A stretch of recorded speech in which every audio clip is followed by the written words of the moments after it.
बिस्मिल्लाहिर्रहमानिर्रहीम। अस्सलाम वालेकुम स्टूडेंट्स, आज का जो हमारा टॉपिक है वो है फर्स्ट चैप्टर का scientific method.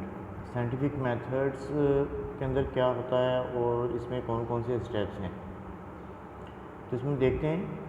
Scientific method, the method which helps to collect facts on the basis of observation and experiment is called scientific method. ये साइंटिफिक मेथड में क्या होता है कि जब साइंटिस्ट किसी चीज़ को रिसर्च करने से पहले या उस पर डिस्कशन से पहले सबसे पहली जो चीज़ होती है वो होती है ऑब्जर्वेशन। तो अगर ऑब्जर्वेशन और उसके एक्सपेरिमेंट की बेसिस पे जो भी फैक्ट्स कलेक्ट किए जाते हैं उनको साइंटिफिक मेथड कहते हैं। अब देखें, साइंटिफिक मेथड के अंदर सिर्फ ऑब्जर्वेशन और एक्सपेरिमेंट ही नहीं, इसके अलावा भी इसके अंदर स्टेप्स होते हैं जिनको तो ये फॉलो करते हैं। The scientific method includes the following 5 steps. अब कौन कौन से इसके अंदर 5 स्टेप हैं? सबसे जो इम्पोर्टेंट वन है और सबसे अहम है वो है ऑब्जर्वेशन। कि आपकी जो ऑब्जर्वेशन है वो एक ऐसी ऑब्जर्वेशन होनी चाहिए कि जिस पे जो मज़ीद डिस्कशन है वो कायम रहे और उसके बाद हम किसी नतीजे पर पहुंच सकें। तो observation, the process of observing natural phenomena with the help of the 5 senses. अच्छा, ऑब्जर्वेशन जो होती है हम क्या करते हैं कि उसमें इस प्रोसेस के अंदर ऑब्ज़र्व कर रहे हैं किसके? नेचुरल फिनोमेना, कुदरत के जो मुज़ाहिर हैं, कुदरत के जो मुज़ाहिरे हैं उनको हम ऑब्ज़र्व करते हैं।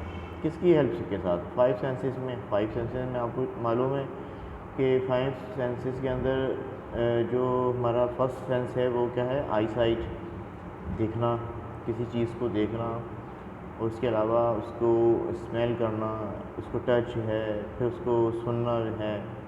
ठीक है ना? तो ये हमारे आते हैं 5 सेंसेस। अच्छा, इसके बाद क्या होता है कि 5 सेंसेस से हमने किसी चीज़ को ऑब्ज़र्व कर लिया। अच्छा, ऑब्ज़र्व करने के बाद अब क्या होगा? And the scientific equipment is called observation. अच्छा, हमने ऑब्ज़र्व किया है और उसको साइंटिफिकली इसको ये चीज़ हमने उसके लिए सजेस्ट कर ली कि इस पे मज़ीद काम किया जा सकता है या इसको मतलब किसी मंतकी नतीजे तक पहुँचाया जा सकता है, या इस सारे नेचुरल फिनोमेना के पीछे क्या हो रहा है, कौन से लॉज इम्प्लीमेंट हो सकते हैं, क्या क्या चीज़ें इसमें आ सकती हैं। इन सब चीज़ों को फिर के लेकर हम नेक्स्ट स्टेप में आ जाते हैं हाइपोथेसिस के अंदर। हाइपोथेसिस क्या है? एक्चुअल के अंदर हाइपोथेसिस का मतलब होता है नज़रियात। ठीक है ना? इसमें क्या होता है कि जब साइंटिस्ट जो हैं वो आपस के अंदर बैठ के इन तमाम चीज़ों को जिसके बारे में किसी एक साइंटिस्ट ने ऑब्ज़र्व किया होता है उसको लेके उसमें अपने अपने नज़रियात पेश करते हैं।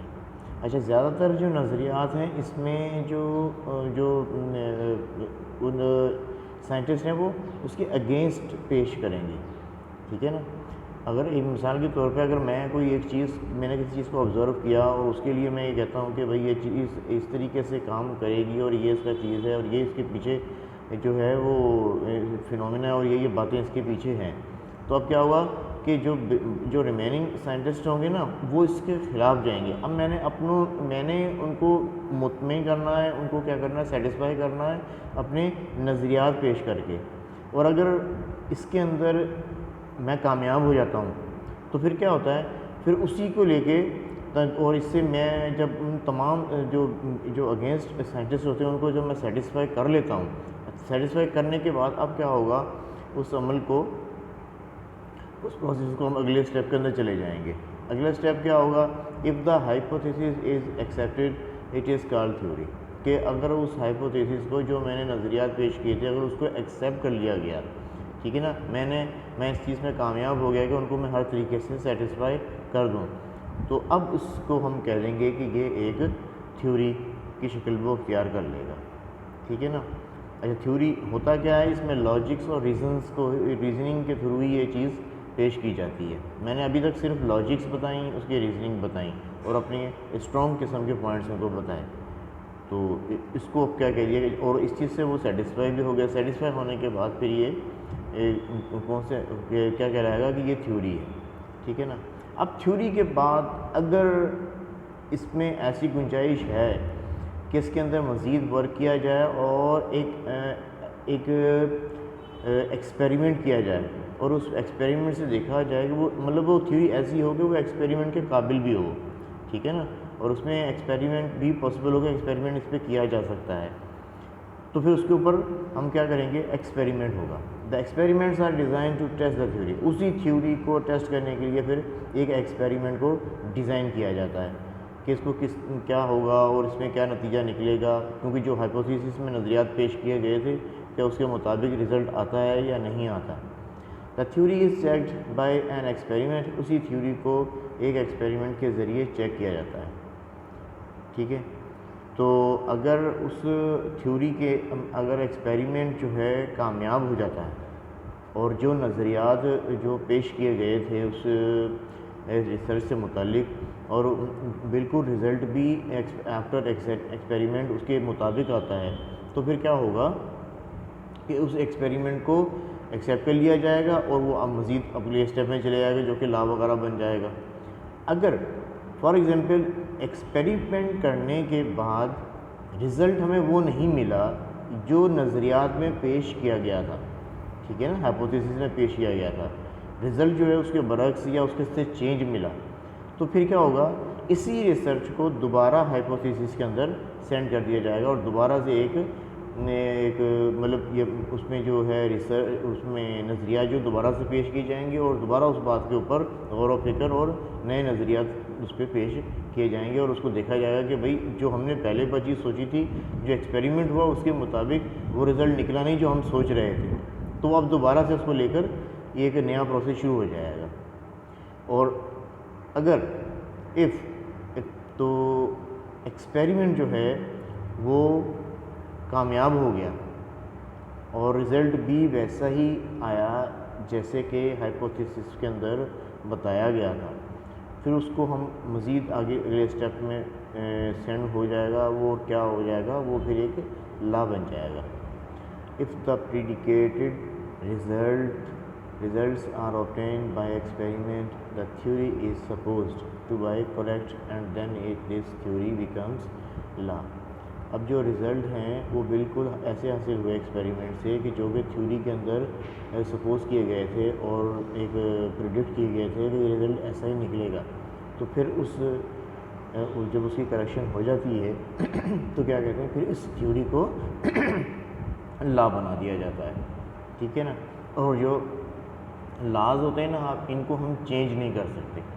थ्योरीज़ को वक्तन फ़वक्तन नई सोच के साथ चेंज किया जा सकता है, लॉ को चेंज नहीं किया जा सकता क्योंकि लॉ जो हैं वो आफ्टर एक्सपेरिमेंट एक्सेप्टेड होते हैं, उनको माना जाता है, ठीक है ना। अगर एक्सपेरिमेंट में रिज़ल्ट अकॉर्डिंग टू हाइपोथेसिस अगर हमारे पास को मिल गया तो फिर उसको एक लॉ की सूरत दे दी जाती है, जबकि थ्योरी के अंदर सिर्फ नज़रियात, लॉजिक्स और रीज़न्स के ऊपर बात की जा रही होती है।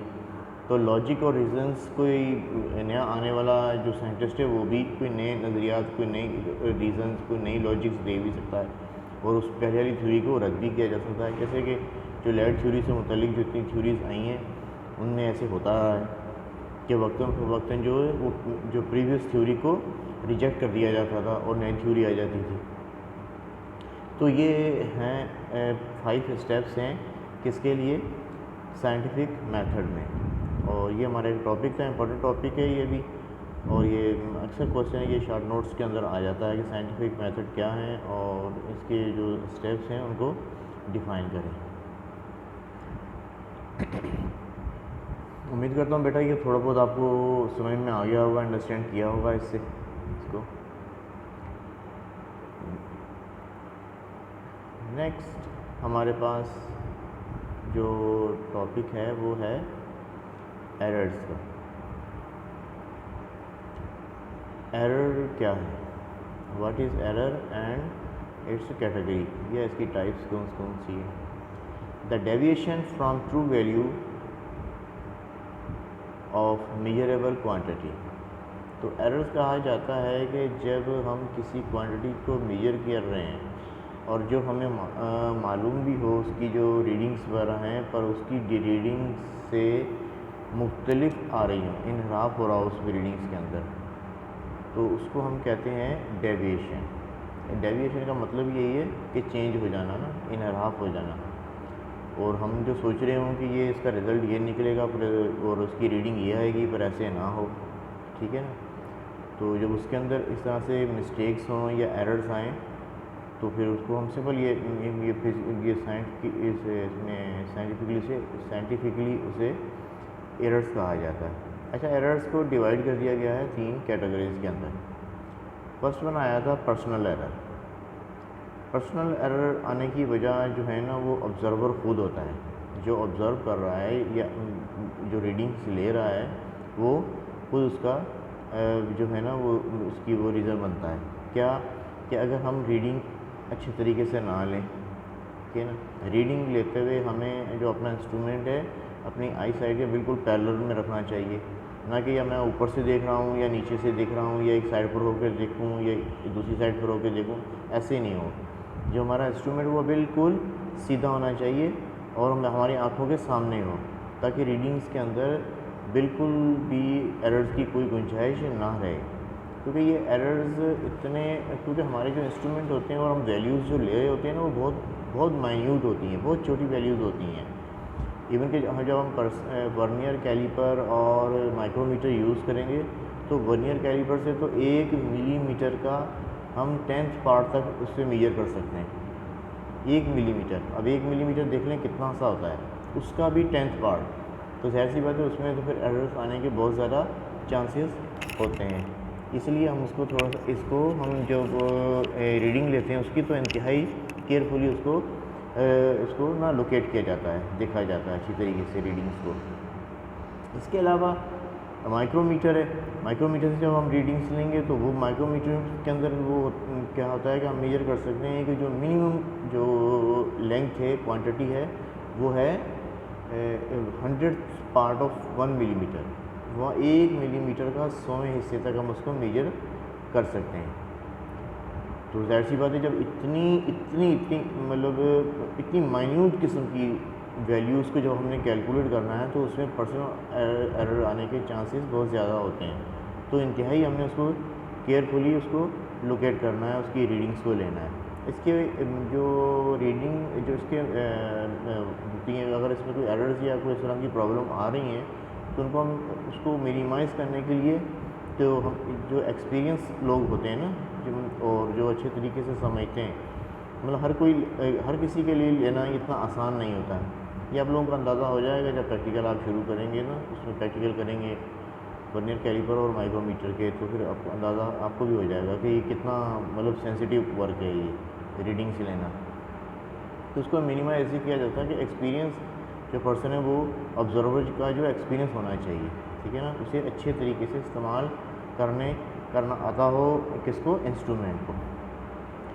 अच्छा, इसके बाद सेकंड एरर आ जाता है हमारे पास सिस्टमैटिक एरर।